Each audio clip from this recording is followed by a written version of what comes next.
સુરત અને નર્મદા બોર્ડર ઉપર આદિવાસીઓમાં ઘર્ષણ જોવા મળ્યું છે। ઉમરપાડામાં જંગલની જમીન બાબતે વિવાદ સર્જાયો છે। સાગબારાના આદિવાસીઓ દ્વારા ગેરકાયદે કબજો કરવાનો પણ આરોપ લાગ્યો છે। સુરત જિલ્લા ઉમરપાડાની બોર્ડર ઉપર ચુસ્ત બંદોબસ્ત ગોઠવી દેવામાં આવ્યો છે। એસઆરપી, ફોરેસ્ટ વિભાગ અને પોલીસનો કાફલો અત્યારે સુરક્ષા માટે તૈનાત છે। કબજે કરાયેલી જે જમીન છે તેના ઉપરથી પાક દૂર કરવામાં આવ્યો છે। જેસીબી મશીન દ્વારા ખેતીના પાકને દૂર કરવામાં આવ્યો છે। ઉમરપાડાના ગ્રામજનોએ સાગબારાના આદિવાસીઓ સામે વિરોધ કર્યો। સાગબારાના આદિવાસીઓની સામે કડક અને કાયદેસરની કાર્યવાહીની માંગ ઉઠવા પામી છે। અગાઉ પણ ફોરેસ્ટ વિભાગ ઉપર હુમલાની ઘટના બની હતી। સાંસદ મનસુખ વસાવાએ મુખ્યમંત્રીને પત્ર લખ્યો છે। પોલીસ દ્વારા વિસ્તારમાં સતત પેટ્રોલિંગ વધારવામાં આવ્યું છે।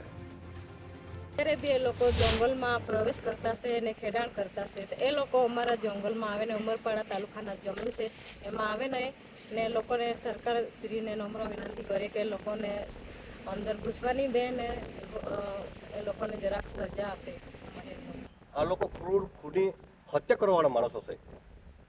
એ અમારા જંગલ વિસ્તારમાં આ લોકો ગેરકાયદેસર ઘૂસી અને ફોરેસ્ટ ડિપાર્ટમેન્ટ તથા મારા ઉકાઈ અસરગ્રસ્તના વતની લોકો સાથે ઘર્ષણ કરવાવાળા માણસો છે અને આ લોકો પર્યાવરણના નુકસાન કરવાના માણસો છે।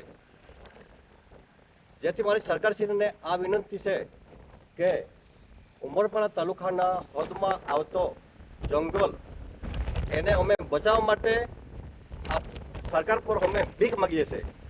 કારણ કે આ જંગલ બચે તો અમારા વસ્તીના લોકો પશુપાલન આધારિત લોકો છે। જેથી કરી જંગલમાંથી ગૌણ પેદાશો જેવા કે ઘાસચારો, સૂકા લાકડા લાવીને લોકો જીવન ગુજારે છે।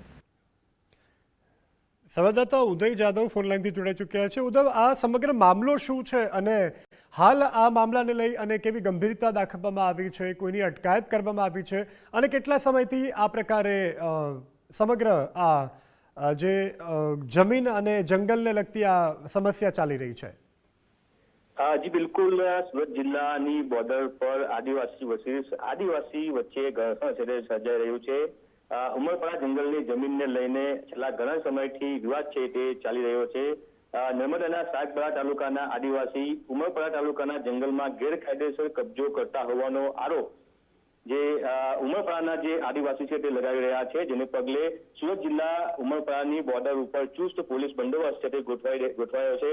એસઆરપી, ફોરેસ્ટ વિભાગ તેમજ જે સ્થાનિક પોલીસ છે તેનો ચુસ્ત બંદોબસ્ત ગોઠવાયો છે। કબજો જમાવેલ જમીન પર જેસીબી મશીન તેમજ દવા છાંટી ખેતી પાક છે તે દૂર કરવામાં આવ્યો છે। ઉમરપાડાના જંગલ વિસ્તારને અડીને આવેલા ગામના આદિવાસી લોકો સાગબારા તાલુકાના આદિવાસીઓ સામે ઉગ્ર વિરોધ નોંધાવી રહ્યા છે। સાગબારાના આદિવાસીઓ સામે કાયદેસરની કાર્યવાહી કરવા માંગ કરવામાં આવી રહી છે। મહત્વનું છે કે અગાઉ સાગબારા તાલુકાના આદિવાસીઓએ ફોરેસ્ટ વિભાગ પર હુમલો કર્યો હતો। છેલ્લા ઘણા સમયથી જંગલ જમીનને તાલુકાના આદિવાસીઓ છે તેની વચ્ચે ઘર્ષણ સર્જાઈ રહ્યું છે, ત્યારે ફરીથી આ ઘર્ષણ સર્જાતા હાલ ચુસ્ત પોલીસ બંદોબસ્ત છે તે ખડકી દેવામાં આવ્યો છે। જી ઉદય, જાણકારી બદલ આભાર।